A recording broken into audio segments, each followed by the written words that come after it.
Israel couldn't have done any of this without massive American involvement, whether that was on the offensive side that Trump provided or on the defensive side, which both Trump and Biden provided in terms of trying to shoot down the Iranian missiles.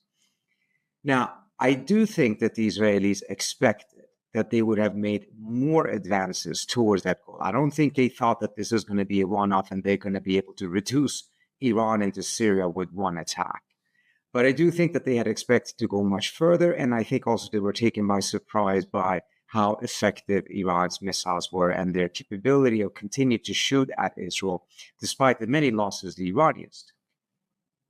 But having started this campaign, the Israelis cannot afford to stop it from their standpoint. Because the more time is given, the Iranians will be able to rebuild their air defense system, perhaps buy better ones from the Chinese. They will be able to root out the Mossad presence inside of Iran. The Israelis may lose the political window that exists with Trump greenlighting these things. So there's a lot of factors that are uncertain. And as a result, and also one other important factor there is the Iranians can build ballistic missiles faster than the US and Israel can build missile interceptors. And they were already running out of the Arrow 3 towards the end of the 12 days. And we also now know that the United States spent 25% of its stockpile of THAAD interceptors during those 12 days. And it will take the United States 3 to 5 years to replenish. The Israelis were taken aback already back in October of 2024 when they saw that many of the Iranian missiles actually did penetrate their many layers of air defense system. It's not just the Iron Dome, it's David Sling, it's the Patriots, it's Arrow 1, 2, and 3. And then, of course, as a result of all of their failures, they asked the United States to provide the THAADs. And the U.S. did under Biden, and they have kept it there. And it's important to recognize the U.S. has very limited amount of those, and I think 2 out of 8 are now in Israel. Yes. So, I mean, the amount of support the U.S. had to give to Israel to be able to do this, and it wasn't even successful, should tell us something about this narrative that is being pushed by some in Washington, that Israel is now the U.S.'s new, the region's new hegemon. Certainly, I think military hegemony is something that the Israelis are pursuing.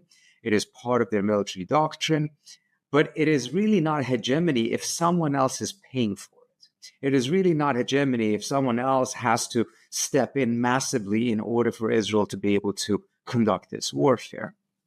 So rather than actually being a propellant or an amplifier of American power in the region, in my view, the Israelis are consuming American power in the region with very little return for the United States.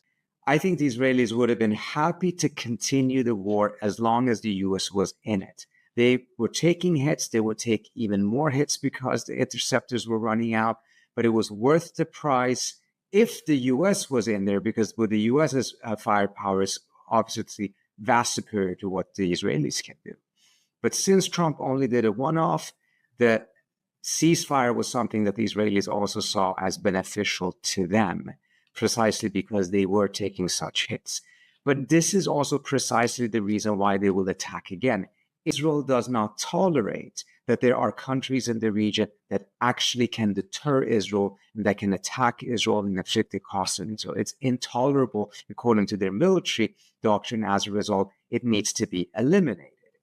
And the longer they wait, the higher the likelihood that many of these different factors, from Iran's military readiness to political windows closing in Washington, will create a much more complicated situation. So I put the most likely further end to this somewhere in December, because after that, the U.S. will enter the midterm election season.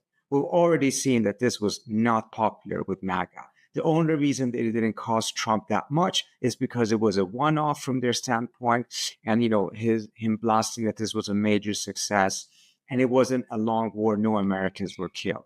The next war will likely not be like this, and as a result, I'm not saying that the Israeli wouldn't be able to do it in January or February. It's just, it will be much, much more complicated of a political calculation. So the most likely window, in my view, ends sometime in December.